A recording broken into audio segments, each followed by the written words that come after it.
तो देखिए, नमस्कार।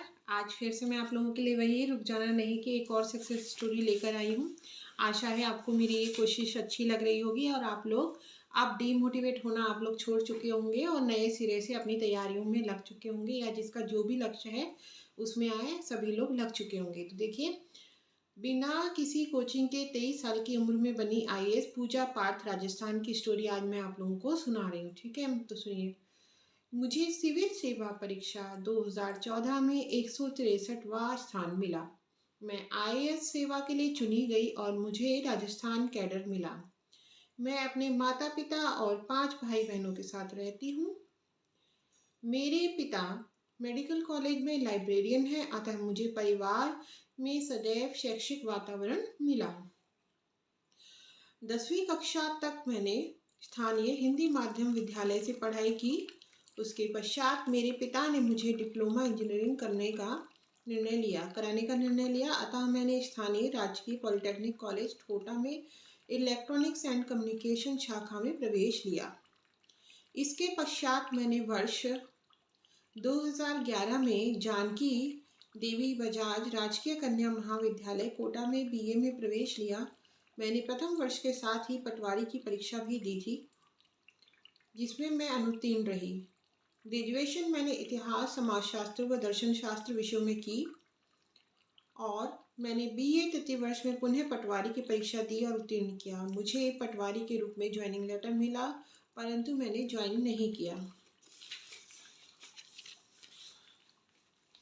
सिविल सेवा में आने का विचार मेरे मन में विद्यालय समय से ही था। मेरे पिता का मानना था कि मुझे अपने पैरों पर खड़े होना चाहिए। वे एक पिता और मार्गदर्शक के रूप में हमेशा मेरा हौसला बढ़ाते रहे। क्योंकि मैं एक सामान्य मध्यम वर्गीय परिवार से हूँ और 5 भाई बहनों में पली बड़ी हूँ, परंतु वे हमेशा मुझे पढ़ने के लिए प्रेरित करते रहे। ग्रेजुएशन के पश्चात चूंकि मैं 21 वर्ष की नहीं थी, अतः मैंने पहले एमए समाजशास्त्र विषय के साथ प्रवेश किया। ठीक है, और इसी के साथ वर्ष 2013 में मैंने राजस्थान की आरएएस प्री परीक्षा दी। उसी समय मैंने सामान्य ज्ञान से संबंधित तैयारी शुरू कर दी। एमए फाइनल के साथ मैंने आईएएस प्री 2014 का एग्ज़ाम दिया। करंट अफेयर्स के लिए मैं सबसे ज़्यादा न्यूज़पेपर्स हिंदी पढ़ती थी। प्रतियोगिता दर्पण पत्रिका मैं नियमित रूप से पढ़ती रहती थी। इसी के साथ सी सेट के गणित संबंधी सवालों के लिए मैंने शॉर्ट ट्रिक मेथड्स का प्रयोग किया। प्रीलिम्स के तुरंत बाद मैंने अपने विषय पर फोकस किया, ताकि यदि प्रीलिम्स क्लियर न हो तो एमए फाइनल के लिए समाज शास्त्र तैयार हो सके। अक्टूबर में प्री में चयन हो जाने के बाद मैंने दो सामान्य ज्ञान के पेपर्स पर ध्यान दिया।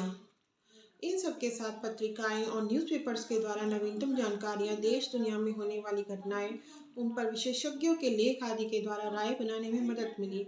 निबंध के लिए मैंने अलग से किसी विशेष टॉपिक पर तैयारी नहीं की, परंतु किसी भी विषय पर लेख लिखने का तरीका क्रमवार होना चाहिए, यह प्रतियोगिता दर्पण के लेख से सीखा। मैंने किसी भी विषय की शुरुआत विभिन्न पहलू और अंत में निष्कर्ष लिखते हुए की। ठीक है, इंटरव्यू के लिए मैंने करंट अफेयर्स पर सबसे अधिक ध्यान दिया। विभिन्न मुद्दों पर क्या और कैसे राय रखी जाए, इस पर प्रैक्टिस की। यद्यपि मैंने किसी संस्थान में कोई मॉक इंटरव्यू नहीं दिया, परंतु अपने पिता के समक्ष साक्षात्कार की प्रैक्टिस की। मेरा साक्षात्कार हेमचंद गुप्ता सर के बोर्ड में था। बोर्ड ने मुझे डीएफ फॉर्म, गुर्जर आंदोलन, राष्ट्रीय न्यायिक आयोग, बाल अपराधी की उम्र कम करने, सीरियस का समाज पर प्रभाव और 26/11 के आतंकी हमले के समय मीडिया की भूमिका एवं कश्मीर समस्या जैसे मुद्दों पर प्रश्न किया। मेरा साक्षात्कार पूर्ण रूप से हिंदी में हुआ। इस प्रकार मैंने पूरी तैयारी में बगैर किसी कोचिंग के CSE 2014 परीक्षा का चक्र पूरा किया। तो आपको लगी नहीं ये स्टोरी कितनी ज़्यादा, समझिए, आप लोगों के अंदर ऊर्जा भर देने वाली है। तो जो लोग हमेशा संसाधनों का रोना रोते हैं और कहते हैं कि हमारे पास कोचिंग के लिए पैसा नहीं है, और 2014 में तो आप लोग जानते होंगे कि यूट्यूब भी इतना ज़्यादा प्रिवेल नहीं था जैसे कि आज है, और डेटा भी इतना ज़्यादा सस्ता नहीं था जैसे कि आज है। तो उस टाइम अगर कोई सफल हो सकता है विदाउट कोचिंग, तो आप लोग भी हिम्मत ना हारिए। आजकल तो यूट्यूब पर बहुत मार्गदर्शन अवेलेबल है, तो हिम्मत ना हारिए और लगे रहिए अपने कर्म में, कर्मयोगी बनिए। फल की इच्छा के बारे में कीजिए, मैं तो ये नहीं कह रही, क्योंकि फल की इच्छा ना करना बहुत ही मुश्किल है, लेकिन उसके बारे में बहुत ज़्यादा सोचिए मत। बस आज मैं क्या टॉपिक कवर कर सकता हूँ या करती हूँ, हमेशा अपना ध्यान पर डे के काम पर अपने फोकस रखिए और धीरे धीरे देख लीजिएगा। और सिलेबस हमेशा अपने पास रखिए कि आप अपना सिलेबस एक एक दिन करके जब पूरा करेंगे तो अंत में पूरा आप विजय पा जाएंगे। हर टॉपिक आपका कवर हो चुका होगा, यहाँ तक कि आप रिवीजन भी कर पाएंगे। तो धन्यवाद, और मेरे चैनल को लाइक, सब्सक्राइब और शेयर कीजिए।